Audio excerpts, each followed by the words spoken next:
Hi there guys, welcome back to this 144001 build. This is going to be the Mark II Escort from Fat Bodies. So I've got a few little things hooked up already. I've got the battery hooked up. I'm just going to take this off. As you can see, the car's entirely original. The only thing I've done on this car is shimmed the wheels like I recommend all you to do. No wobble, it's great, I love it. But what I'm going to do is, because this is a special little build, I'm actually going to change it for LC racing parts. So I'm going to put the steering block, C-hub, the upright set. That takes the bearings that are actually in the 144 book, if you remember in my previous video. I've finally got the mounts. There they are, the body post set. As you can see, the SC, WRC, MT and TG, they're just like the monster trucks, the World Rallycross, the short course, and I don't know what I guess it's just a truggy. However, they're the parts that I need to fit the fat body.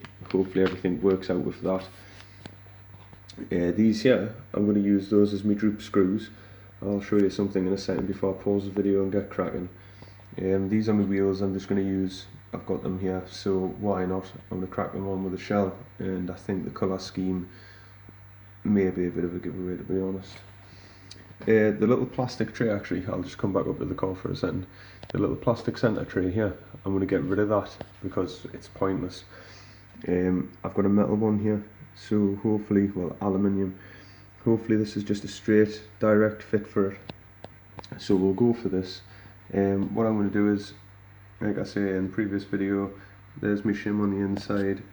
Let's get that in focus a bit better. There we go. They were all shimmed up, both sides. If you realise need done, you can do them. However, I'm changing them out for the LC racing parts. So I'll just I'll set you on the stand and then I'll get cracking. Just pop you on the stand there now. What I'm going to do is first, I'm just going to switch the car on.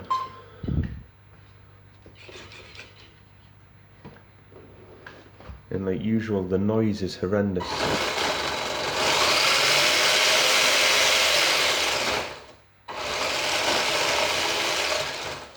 So first off, I'm going to be adding my droop screws. Larger ones are for the rear of the car, and the smaller ones are for the front. But what else I'm going to do is,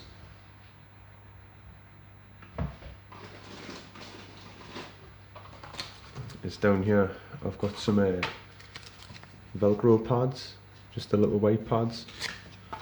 So I'm going to take those, half them, quarter them, and just underneath, I'll disconnect this battery.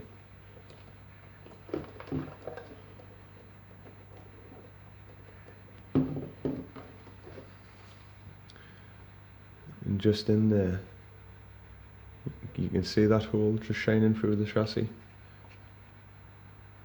That little hole there, that's where I'm going to be placing them. So it'll be underneath on the chassis here. I'll put the Velcro, hopefully just to stop from scratch, add a little bit more protection. But I'll get back to you as soon as I've done that. In fact, you can see there, the droop is terrible. I'll get back to you in a second. So I've got the droop screws in now. I'm just lining the back ones up. I've already put the front ones down. As you can see, that's a dramatic angle change now compared to what it was. If you went back in the video and then went back to now, it'd be a hell of a change. If I just spin the car around, you can barely make them out.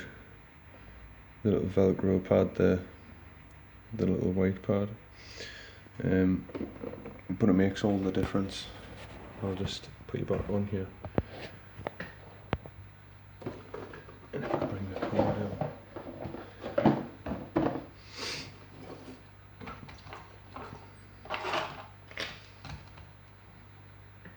don't know if you can tell from that angle. You can see how it stands so high. If I bring that down, all I've got to do is come in here. I'll push that down. And I can just screw my droop screw straight down. And you can feel when it just about makes contact with the chassis. but I could do with longer droop screws put into the back, to be honest. So I'm just going to screw this one all the way down. Same with the other side. So since I'm screwing it all the way down, I'll just push the car all the way down to this, is like basically to the chassis. Make sure they're in as far as they can go. Yep. And I'm going to release the car. That's the stance of it now. So hopefully that'll make a hell of a difference.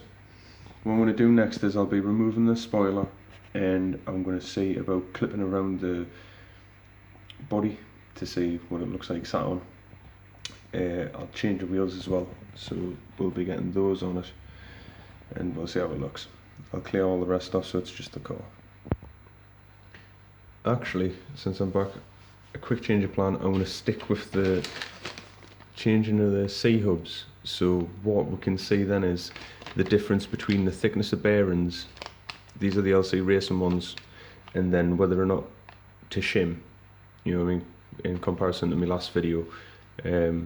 So let's go on with that. I'll pause it and I'll get back to you once the change has been done. So I've got the wheels off. I'm just taking the CVD joints out, and as you can see there, or as you could have seen, that's the shim that I'd put in, and there's the other two from the outside, just so you know that this is exactly the same car. So I'll open the LC Racing stuff now.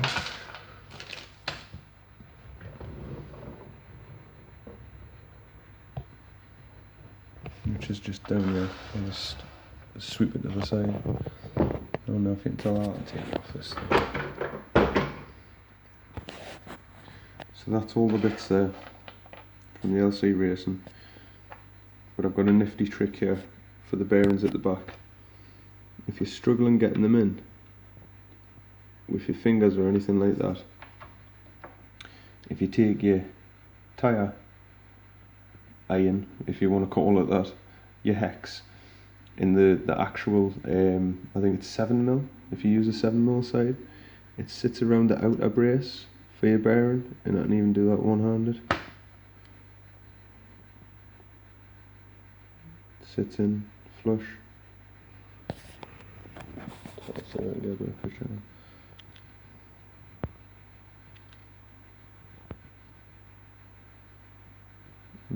Anyways, you can see it's in there. So repeat with the front, and that's then pretty much done. Just remember, I'll put you on the back and start with this.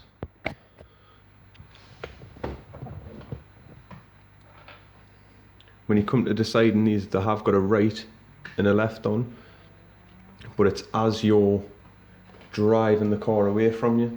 So if you were to look at it, it would be right hand side, this side, and you can probably tell that the offset, they're not in the centre. So it's the higher portion up. Whereas if I grab the other one,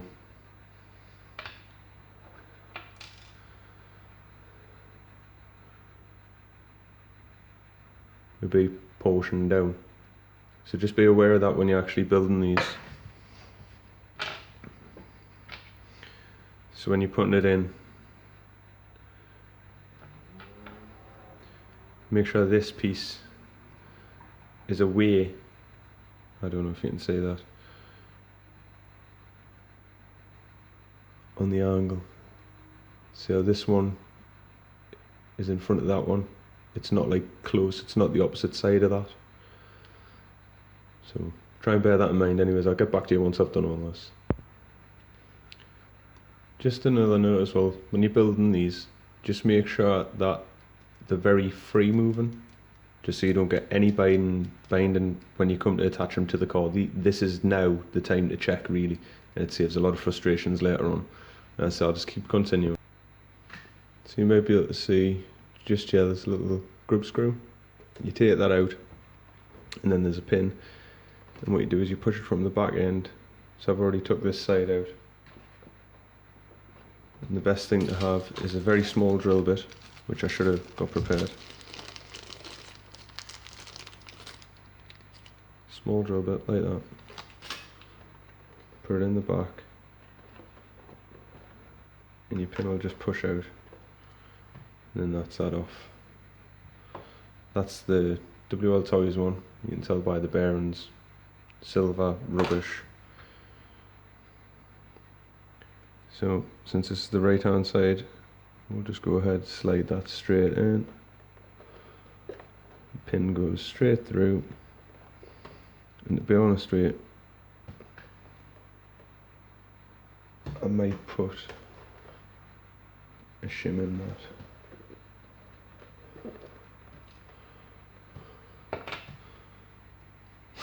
So these are M2 shims, these ones. These are just tiny little things, 2mm hole, and they fit straight over. But what I want to do is I want to feed it through the front first. So it's on. Make sure I've got the right one. Just feed it in there. Slide the pin in. And then just check. It's not free moving. As you can see, it sticks. So it's up to you what you would do. But anyways, I'm going to leave it at that because this one's dragging on a little bit, and I'll get back to you in part 2 of this.